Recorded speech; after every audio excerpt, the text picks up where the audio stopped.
Hello everyone. ASC Academy में JEE mains, NEET, Maharashtra CET की classes start हो चुकी हैं। बहुत अच्छे स्कूल्स के बच्चों ने एएससी एकेडमी में एडमिशन ले लिया हुआ है। आप भी जल्द एकेडमी विजिट करें। सीट्स बहुत लिमिटेड हैं। आज की कॉन्फ्रेंस के सदर माइनॉरिटी डिफेंस कमेटी के कन्वीनर आसिफ शेख रशीद साहब, हमारे बैरून शहर और मालेगांव शहर के तमाम ही मुअज़्ज़िज़ मेहमानान हैं, मैं आप सबका इस्तकबाल करता हूं। ये पहली ऐसी कॉन्फ्रेंस मैं देख रहा हूं कि 5 घंटे के ऊपर हो गया है और लोग बैठे हुए हैं, लोग सुन रहे हैं और नोट भी कर रहे हैं। एक्सपर्ट की एक टीम थी, उनके सामने आज मैं भी एक तालिब इल्म की हैसियत से ही बैठा था। बहुत सारी मालूमात मिली वक्फ के ताल्लुक से, जन्म दाखिले का मामला जो चल रहा है, मस्जिद मदरसे के रजिस्ट्रेशन के ताल्लुक से। इस तरह की मालूमात की जरूरत क्यों थी, माइनॉरिटी डिफेंस कमेटी बनाने की जरूरत हमको क्यों पड़ी।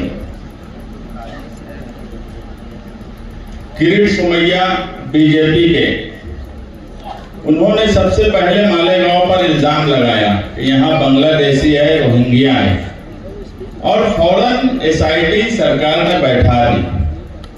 हम अलग अलग सियासी पार्टी के लोग हैं, मगर पहली जरूरत हमको ये लगी कि इत्तेहाद की आज जरूरत है।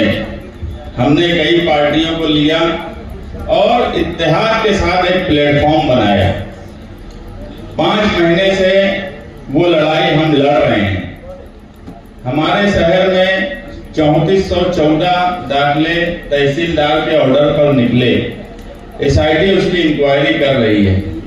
करीब करीब 50 लोगों पर एफआईआर हुई, जिसमें आरोपी बनाया गया। कई ख्वातीन हैं, कई सरकारी कारपोरेशन के काम करने वाले हैं, तहसील के काम करने वाले हैं, आम गरीब लोग हैं, उनकी लड़ाई लड़ रहे हैं। और हम ये भी देखे कि उसके बाद किरीट सुमैया कई शहरों में गए और सारे हालात देखने के बाद ये लगा कि हमें आसपास के लोगों की भी मदद करने की जरूरत है, कानूनी तौर पर ताकत देने की जरूरत है। क्योंकि जब कुछ आफत आती है और जिस हिसाब से सरकार काम कर रही है, कहीं ना कहीं हमारी कौम में मायूसी नजर आने लगती है। वो मायूसी खत्म हो और ताकत के साथ हम इत्तेहाद के साथ रहें। इस कॉन्फ्रेंस की तैयारी 2 महीने से चल रही है। हमारे खुद करीब के बहुत से लोग बोले कि आने वाला वक्त इलेक्शन का है, कारपोरेशन के इलेक्शन होने वाले हैं, आप सब इसमें लगे हुए हो। नंदुरबार के लोग आगे वोट नहीं देने वाले तुमको, नासिक के लोग वोट नहीं देने वाले, क्या फायदा होगा। मगर यहाँ फायदा हमारा सियासी क्या होगा ये सवाल नहीं था, यहाँ मिल्लत को क्या फायदा होगा, कौम को क्या फायदा होगा, ये एक नंबर पर हमने रखा। क्योंकि इसमें 2 महीने की तैयारी, एक्सपर्ट कौन रहेंगे वो समझना, लोगों तक पहुंचना, मेन पावर लगाना, तो हमने इलेक्शन को सामने नहीं रखा। हमारे लिए सबसे पहली तरजीह ये थी कि इन लोगों की मदद कैसे की जाए और किस तरह की जाए। ये तो आज पहला मरहला है कनेक्टिविटी का। आज हम कनेक्ट हुए हैं और इंशाअल्लाह ये कनेक्टिविटी हम आप लोगों के साथ कायम रखेंगे। आप हमारी मदद करिए, हम आपकी मदद करेंगे, लेकिन मायूस नहीं होना है, ताकत के साथ मुकाबला करना है। आज ही मैं एक बयान पढ़ा चीफ जस्टिस ऑफ इंडिया का, कि उन्होंने इटली में ये कहा कि हिंदुस्तान की सरकारें खुद जज है, खुद जुडिशियरी है और खुद ही जल्लाद का काम कर रही हैं। बिल्कुल सच बात है, मगर सिर्फ मुसलमानों के लिए। ये तीनों चीजें, सरकार खुद जज बनी हुई है, सरकार ही जुडिशियरी का भी काम कर रही है और सरकार ही सजा भी देना चाहती है। यही मुसलमानों के साथ आज हो रहा है। Justice B R. गवई का ये बयान, और इससे पहले नवंबर में जस्टिस बी.आर. गवई का एक ऑर्डर सुप्रीम कोर्ट का। बुलडोजर की सियासत या बुलडोजर जब किसी के मकान पर चलता है, कहीं दरगाह पर चलता है, मस्जिद की खबर आती है तो दर्द होता है। वो नागपुर में भी चलता है तो दर्द होता है, और दर्द के साथ मायूसी भी होती है कि क्या हो रहा है।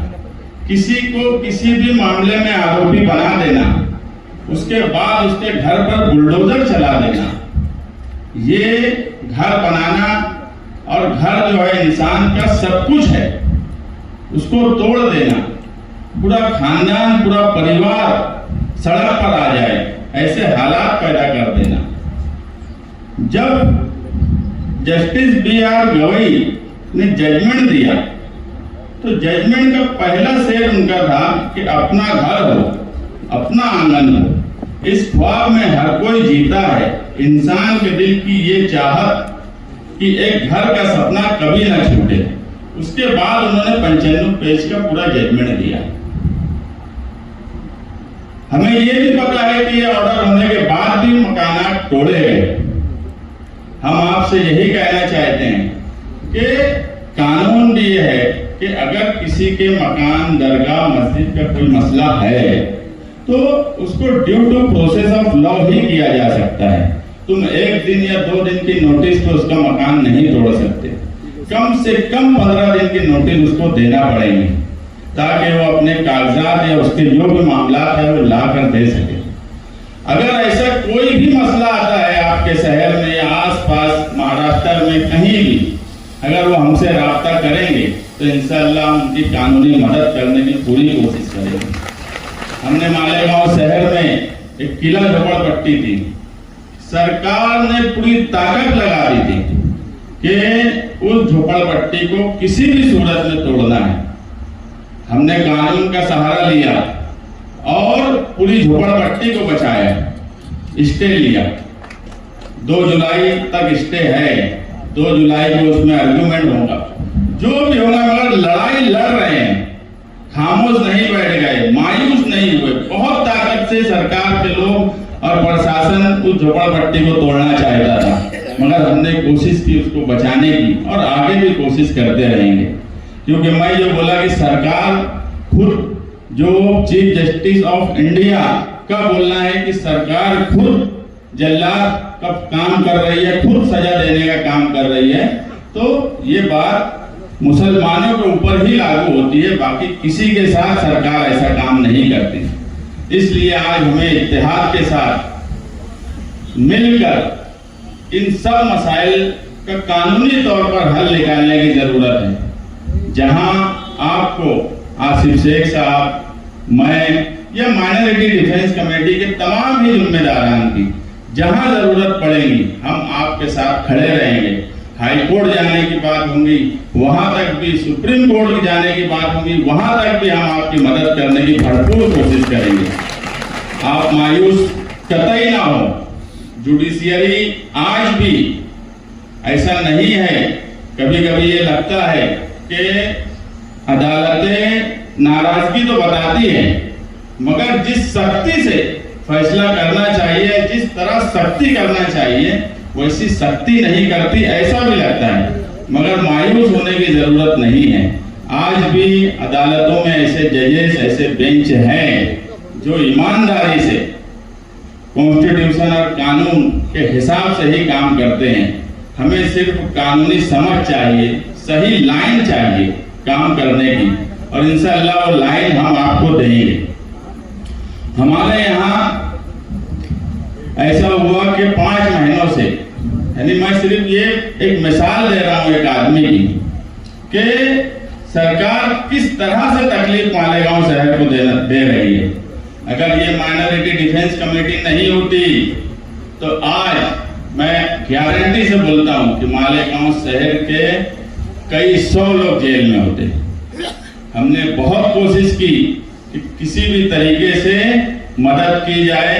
हमारी लीगल टीम एडवोकेट अजीम खान है, एडवोकेट आरिफ है, एडवोकेट तौसीफ है, और भी कई वकला की टीम हमने बनाई जो मुसलसल मदद करने की कोशिश कर रही है। एक मामला मालेगांव शहर में ऐसा हुआ कि 3314 तहसीलदार से आदेश आए। उसमें किरीट सोमैया जी आए और तहसील ऑफिस से 1044 आदेश बोल दिए गए कि ये साइन ही तहसीलदार की नहीं है, सिक्का ही तहसीलदार का नहीं है। उस पर प्रेशर बनाकर एक FIR दाखिल कर दी। हमने ही कोशिश की कि आम लोगों को उसमें परेशानी ना हो। एक डॉक्टर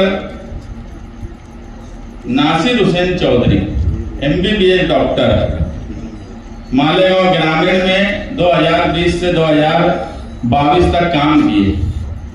उन्होंने 2 जन्म दाखिले उनके बच्चों के आदेश पर बनाए। उनको वो नागपुर में उनका ट्रांसफर हुआ। वहां से एक अच्छे डॉक्टर और एक अच्छे इंसान का कैरेक्टर सर्टिफिकेट भी मिला। उनके एक बच्चे का 4 जुलाई 2024 को 1140 जावक क्रमांक तहसीलदार बोलता है कि ये हमारा है। 4 जुलाई 2024 के जावक क्रमांक 1140 तहसीलदार बोलता है कि इस पे हमारी साइन ये बोगस बना है। वो डॉक्टर यूपी चले गए, शिफ्ट हो गए। वो वहां से आए, मैं बाहर था, मुझे फोन किए तो मेरी फोन पे ही उनसे बात हो पाई।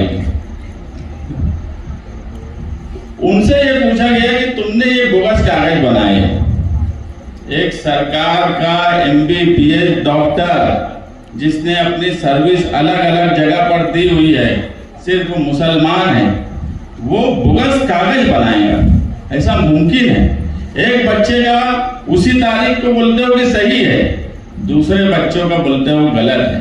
तुम्हारा तहसीलदार चोर है, उसकी गलती की सजा तुम दूसरे को दे रहे हो।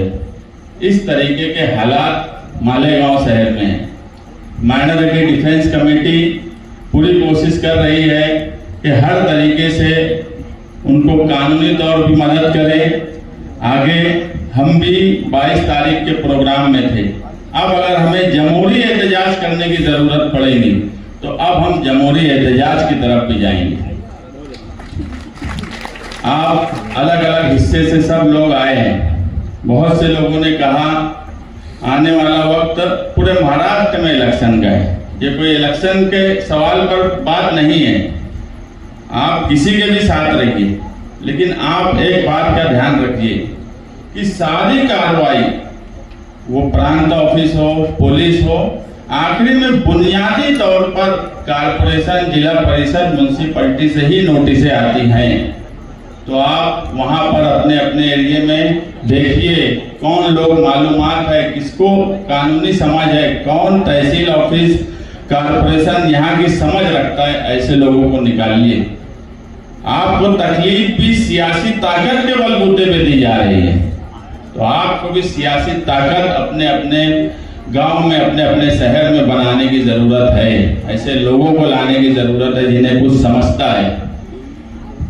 मैं आए हुए तमाम ही मेहमानान का शुक्रिया अदा करता हूं और माइनॉरिटी डिफेंस कमेटी की तरफ से आपसे वादा करते हैं कि ये पहला मरहला है। इंशाअल्लाह ये कनेक्शन हम आपके साथ कायम रखेंगे।